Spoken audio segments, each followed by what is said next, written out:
Bismillahirrahmanirrahim. Assalamualaikum warahmatullahi wabarakatuh. Kembali lagi di channel Painway. Sebelum kita mulai videonya, mohon untuk di subscribe dan di like, dan jangan lupa aktifkan notifikasi untuk mengetahui ketika kami memberikan video-video baru untuk kalian. Pada video kita kali ini, kita akan membahas adab-adab seorang muslim sebelum tidur yang seharusnya selalu kita lakukan sesuai dengan syariat.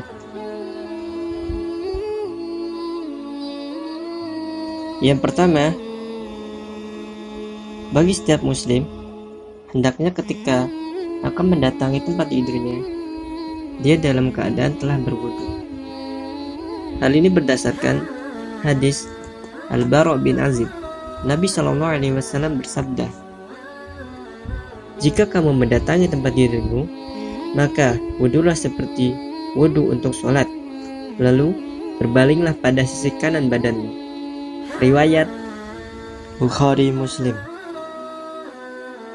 Yang kedua, tidur berbaring pada sisi kanan. Hal ini berdasarkan hadis sebelumnya. Adapun manfaatnya, sebagaimana disebutkan oleh Ibnul Qayyim, tidur berbaring pada sisi kanan dianjurkan dalam Islam agar seseorang tidak kesusahan untuk bangun sholat malam. Tidur pada sisi kanan lebih bermanfaat pada jantung, sedangkan tidur pada sisi kiri berguna bagi badan, namun membuat seseorang semakin malas. Yang ketiga, meniup kedua telapak tangan sambil membaca surat Al-Ikhlas, surat Al-Falaq, dan surat An-Nas masing-masing sekali. Setelah itu, mengusap kedua tangan tersebut ke wajah dan bagian tubuh yang dapat dijangkau.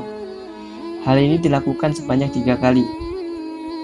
Inilah yang dicontohkan oleh Nabi SAW, sebagaimana dikatakan oleh istrinya Aisyah radhiyallahu anha. Nabi SAW ketika berada di tempat tidur setiap malam, beliau mengumpulkan kedua telapak tangannya, lalu kedua telapak tangan tersebut ditiup dan dibacakan Qul huwallahu ahad, Qul a'udzu birabbil falaq, dan Qul a'udzu birabbin nas. Kemudian beliau mengusapkan kedua telapak tangannya pada anggota tubuh yang mampu dijangkau, dimulai dari kepala, wajah, dan tubuh sebagian depan. Dia melakukannya yang demikian sebanyak 3 kali. Riwayat Bukhari. Yang keempat, membaca ayat kursi sebelum tidur. Sebagaimana hadis dari Abu Hurairah radhiyallahu anhu, beliau berkata, Rasulullah SAW menugaskanku untuk menjaga zakat Ramadan. Kemudian ada orang yang datang mencuri makanan, namun aku merebutnya kembali. Lalu aku katakan kepadanya, aku pasti akan mengadukan kamu kepada Rasulullah SAW. Lalu Abu Hurairah radhiyallahu anhu menceritakan suatu hadis berkenaan masalah ini.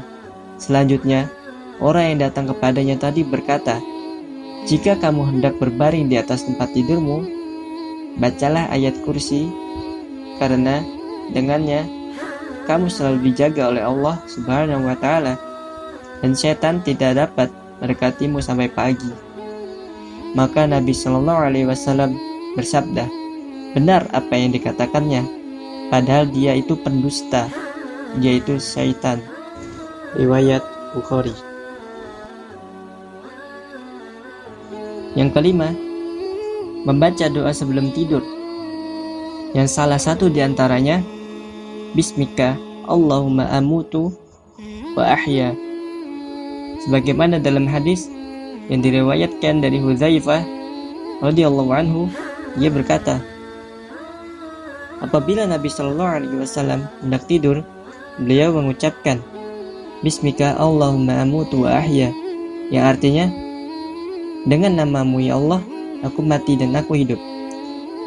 Dan apabila bangun tidur, beliau mengucapkan, Alhamdulillahilladzi ahyana ba'da ma amatana wa ilaihin nusyur, yang artinya, segala puji bagi Allah yang telah menghidupkan kami setelah mematikan kami, dan kepadanya lah tempat kembali.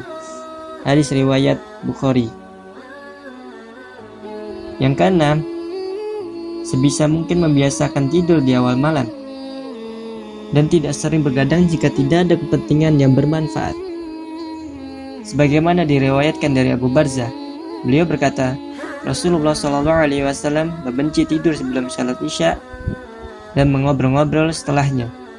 Hadis riwayat Bukhari. Demikian video kami kali ini. Semoga bermanfaat.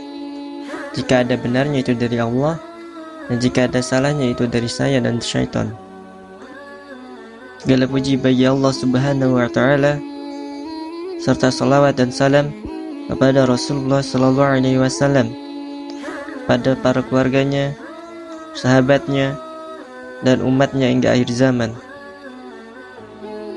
Dan jangan lupa subscribe serta like, dan juga aktifkan notifikasi agar mengetahui ketika kami telah mengupload video-video baru kami untuk kalian.